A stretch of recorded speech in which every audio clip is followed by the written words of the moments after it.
In a 2008 article entitled, "Can Religious Arguments Persuade?" Jennifer Faust, a member of the philosophy faculty at California State University, Los Angeles, argues that, quote, "as persuasive devices, religious arguments are more likely to fail than to succeed." By the term religious arguments, Faust means arguments that are, quote, "aimed at establishing religious belief or undermining it." It's her contention that, quote, "few people are talked into or out of religious belief on the basis of arguments." Just about anyone who's participated in or watched various debates about religious belief is likely to agree with Faust's contentions straight away. For example, nontheists, whether they be atheists, agnostics, deists, whatever, are often frustrated by the general imperviousness of religious belief to arguments against it.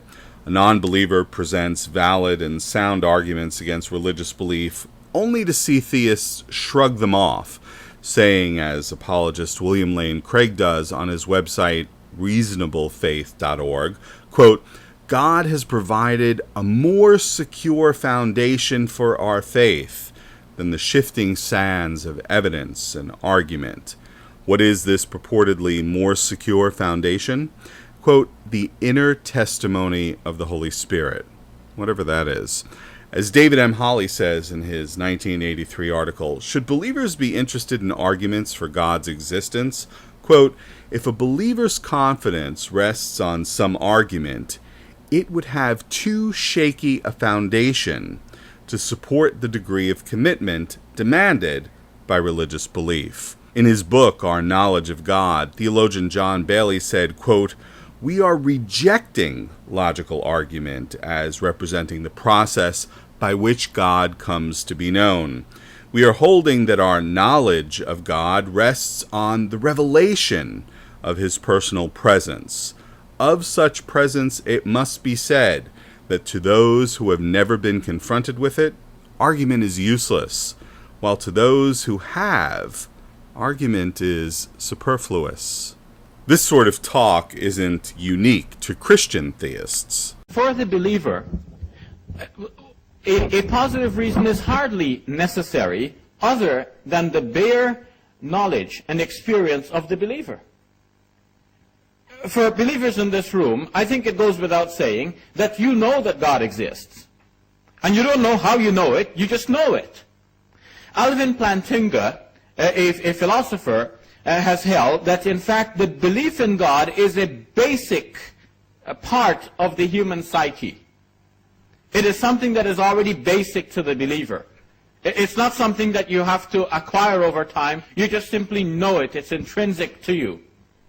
So in that case, you don't have to really explain why you believe that God exists. You just know him. Additionally, advocates of religious belief also express frustration at what they see as non-believers shrugging off valid and sound arguments for religious belief. Some believers even end up dismissing argumentation as a useful evangelistic or even apologetic tool. Quoting Holly again, quote, "Empirically, we can observe that very few believers came to believe because of some process of argumentation.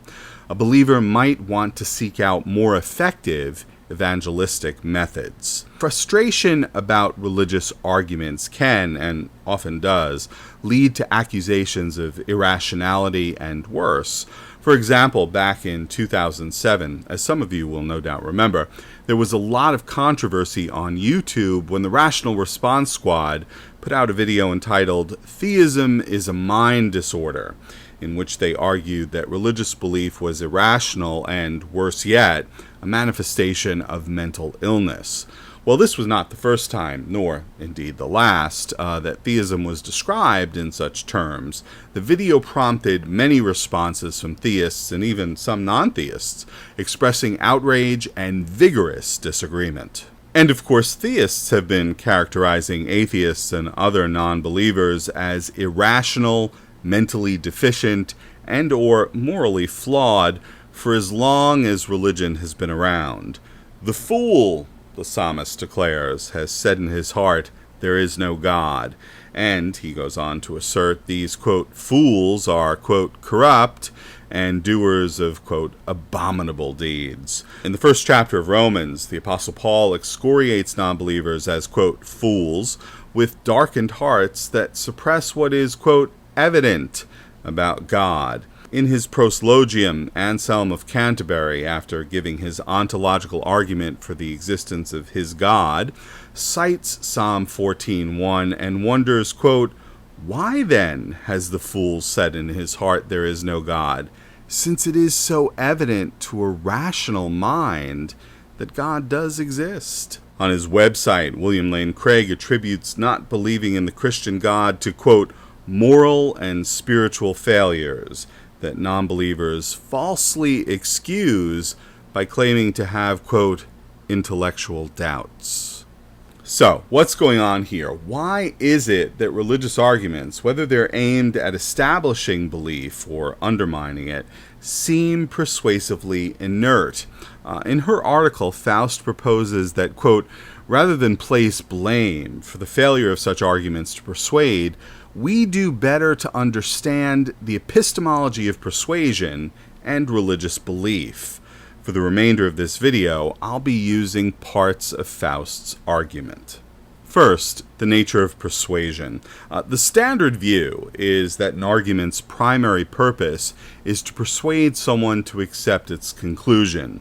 Naive versions of the standard view equate an argument's persuasiveness and its soundness, resulting in the proposition that any rational person who is confronted with a sound argument will come to accept the argument's conclusion. This is a mistake.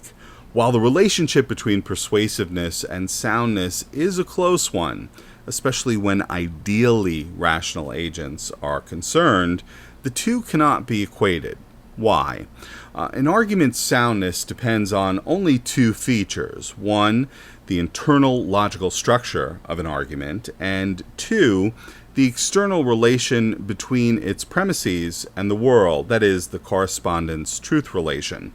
By contrast, a realistic account of persuasiveness takes into account the fact that people one is trying to persuade bring antecedently held sets of beliefs and other attitudes to the table. So an argument's persuasive force is not solely a function of its logical properties and truth values. For an advocate to make his or her argument persuasive, the advocate must also attend to the antecedently held beliefs and other attitudes of his or her audience. As is often said in argumentation or debate courses, one must know one's audience. Second, the nature and role of beliefs and attitudes. In addition to the general persuasion problem presented by a person's antecedently held beliefs and other attitudes, arguments that involve, or more correctly, challenge a person's fundamental beliefs are the least likely to persuade. Some of our beliefs are more central, deep, or fundamental than others, and as such are more immune to challenge. Citing W.V.O. Quine, Faust says, quote, where we face a challenge to our belief set, it is a challenge to the whole, never to a single statement in isolation from the rest. And our response to such challenges is always to do the least damage to the standing belief set, which typically means revising at the periphery rather than within the core. Thus, the more central a belief is within one's belief set, the less likely it is to be given up or revised. The epistemic price of changing one's fundamental beliefs is always higher than the price of changing a peripheral belief, and religious beliefs are precisely the kinds of beliefs that are fundamental in the sense just articulated. That is, they typically frame religious and metaphysical discussions and thus dictate the boundaries of what can be called into question, as well as the evidentiary standards in play. Thus, the bar one must reach to persuade someone to accept or reject a religious belief is raised higher than many other kinds of arguments and may often be unreachable. By the way, this, it seems to me, is among the reasons many conversion and deconversion stories can seem so dramatic. They recount, at least in part, a person's paying the high epistemic price of revising, abandoning, and accepting new fundamental beliefs. I'll pick this up in part 2.